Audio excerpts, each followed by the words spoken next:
Hey everybody, so everyone seems to be doing these like COVID virus updates, so I figured I would do one too. I'll be having more free time, so hopefully I can catch up on videos. I know there's one asking about like what to do for plastic surgery. I'll look into all these things and see what I can do in terms of putting out more videos. I'm going a little stir crazy already. So at my hospital and across the country, we are trying to minimize exposure. We are trying to be more efficient in use of residents and faculty and all that. So we're operating, less. Elective surgeries are canceled. They progressively were, canceling more electives, and now it seems full blown out. Mandates have been issued and such. So the surgery workload has been diminished. Plastic surgery, there's definitely, non-elective cases that we do, but we definitely have a lot of elective cases. So those have been canceled. I do not envy whoever has to decide what is elective versus not. In some places for us, I think we're still continuing mastectomies, but instead of like the reconstructive part, some people were opting, for the deep flaps. Instead, they're getting, tissue expanders, something that's not as invasive, won't require as much post-operative care, and will not require you to be in the OR as much.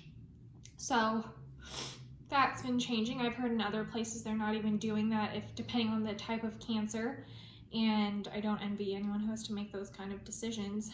But yeah, so basically I think efficiency is very important for resident wellness anyways, making sure that people get out of the hospital when they don't need to be there, just because for me, like, efficiency is super important. So there have been very few times, honestly, at least that I've seen, where I'm like stuck and I'm, not doing anything productive and I'm wasting my time, because that kind of stuff drives me insane. But for the most part, when I've been in the hospital, like, I've been doing things.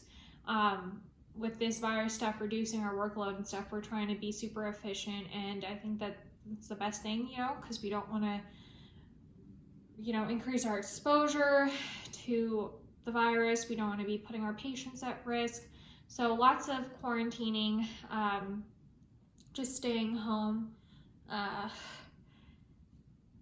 being effective in the hospital. For me, this morning in my free time, I actually started looking at vent settings. I have yet to do my ICU rotation here. We go to the surgical ICU our second year. So I am going to be studying for possibly if I am called to the ICU, or I am just studying for my second year rotation.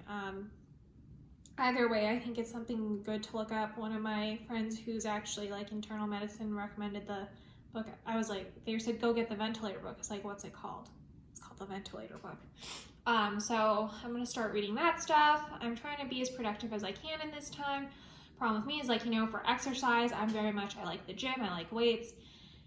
And now I can't use that, and I didn't have any real weights in my apartment. I only have like resistance band things, so I'll try and see what I can do in terms of home workout, and then just trying to study. And also, people say like don't Netflix and chill, but I may just do a little bit of that. I had a 24-hour shift on Saturday, and I just tried to be productive on Sunday, and I couldn't fall asleep, and then I ended up falling asleep at like 7 and slept for a decent amount of time. So I think also letting our bodies recuperate, keep our immune system strong. So I'm just rambling a lot. This is what happens, when I don't have any pressure to be cohesive, because there's just, this quarantine is just affecting our schedules.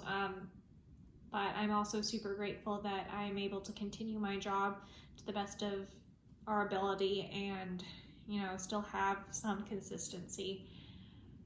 I'm going to be on transplant surgery next month, so I don't know how that's going to go. I know that they have a reduction in surgeries, but, when people need organs, they need organs. So I'm interested to see how that goes. I will try and do like a day of quarantining schedule to see. I have one friend that I know, she was super effective during like a day where she was forced to stay home, and she was just very on top of it. So hopefully I can try and mimic that for any day that I am stuck at home quarantining. It's just a very weird time.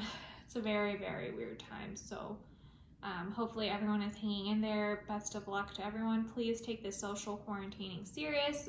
Who knows, we may be overreacting, but I think most people are saying we'd rather overreact than underreact. I'm more of like a glass half empty kind of person, to be honest, so I'd rather be surprised that things actually went right than be surprised that things went wrong. So I kind of agree with just being a little overly cautious. The whole economic aspect behind this is beyond my understanding.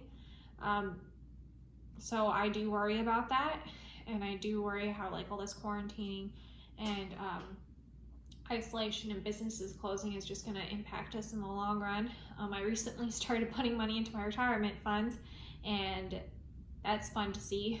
So yeah, everyone just needs to support each other. I know we can't always be there together, but try and FaceTime people when you can. Don't emotionally isolate yourself. I think physical isolation is just kind of a necessity at this point, but don't emotionally isolate yourself as well. I'm kind of like a physical isolator to begin with, but this is going to just be tough for everyone, so make sure to use your social supports as possible. Thanks for listening, and I will try and post more. Thanks, guys.